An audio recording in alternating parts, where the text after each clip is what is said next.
Solatine, Nigale Winza, Nakale Traza, Wasolatine, they will not try to ये place है जो वाराणसी का जो काशी विश्वनाथ जो टेम्पल है वहाँ से इसका डिस्टेंस ओनली 15 किलोमीटर है। लेकिन इस जगह का जो सिग्निफिकेंस है कि लॉर्ड बुद्धा ने इसी फॉरेस्ट एरिया में यानी बिफोर क्राइस्ट ओबीसी 2300 साल पहले इस जगह का नेम था उस समय ऋषि पतन मृगदाओ। सो नाउ इन सारनाथ, सार जो बोलते बुद्ध का प्रीचिंग होता है, नाथ मीन्स लॉर्ड बुद्धा।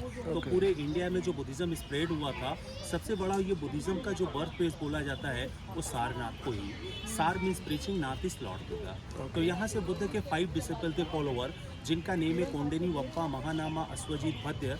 बुद्धा ने फर्स्ट टाइम यहाँ पे प्रीच किया था सम्यक का। यू नो सम्यक क्या होता है पता है आपको? नहीं पता। सम्यक मीन्स होता है मिडिल ऑफ पार्ट यानी बीच का रास्ता। कि सम्यक दृष्टि होना चाहिए, सम्यक वॉक होना चाहिए, सम्यक खाना चाहिए, सम्यक सोना चाहिए, सभी का बैलेंस होना चाहिए। तो बुद्ध ने यहाँ पे सम्यक का टीच किया, प्रीचिंग किया। तो ऐसे ही भारतवर्ष में बुद्धिज़्म के ग्रेट और होली प्लेसेस थे। एक ट्रेवल के लिए 4 धाम यात्रा का सर्कल बनाया गया था। लुम्बिनी नेपाल का नाम आपने सुना होगा। कपिल वस्तु, लुम्बिनी गार्डन में बुद्ध का जन्म हुआ था कपिल वस्तु में। तो लॉर्ड बुद्धा का पहला नाम था सिद्धार्थ गौतम। पहले उनके जन्म के कुछ ही दिनों बाद उन्होंने 7 स्टेप जमीन को वॉक किया और उनके पाँव के नीचे से कमल का फूल यानी लोटस फ्लावर आया।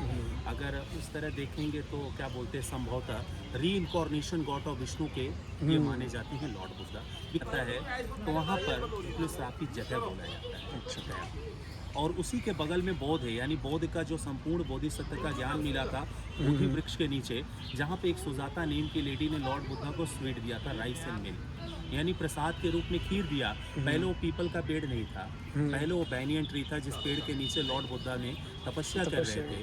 तो उसी दौरान में सुजाता नाम की एक लेडी ने बुद्ध जी को अपने हाथों से, हैंड से उनके माउथ में खीर डाला। उसके बाद वो उनको ज्ञान मिला कि जो मैं कर रहा हूँ ये गलत है, मैं उन खातों भी प्राप्त कर सकता हूँ। तो एक पीपल के पेड़ के नीचे जाकर वो बैठ जाते हैं। तो 7 सालों के दौरान में जो नहीं मिला उनको इनलाइटमेंट, कुछ ही दिनों बाद उनको इनलाइटमेंट मिल गया, यानी संपूर्ण बोधिसत्व का ज्ञान मिला। तो उन्होंने ज्ञान लेने के उपरांत में जो बुद्ध के 5 डिसिपल फॉलोवर थे तो बुद्धा से नाराज होकर वो वाराणसी में आ गए। तो पुनः इनलाइटमेंट के बाद 11 डेज का ट्रेवल करते हुए वही वॉक लॉर्ड बुद्धा वाराणसी में आते हैं। तो वाराणसी में जब जाते हैं आते हैं तो रेनिंग टाइम यानी आषाढ़ पूर्णिमा का समय चल रहा था। तो रेनिंग के दौरान में वो यहाँ नहीं आते हैं।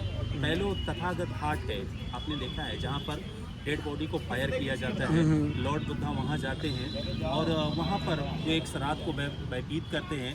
लेकिन उनको देखने के बाद उनको ये लगा कि ये कैसा ये ऋषि है जो ऐसा कपड़ा पहना है। तो उनको देखकर वहाँ से कुछ साथी उनके यहाँ पर आते हैं और यहाँ पर जब देखते हैं तो हिंदी में एनिमल बातें कर रहे थे।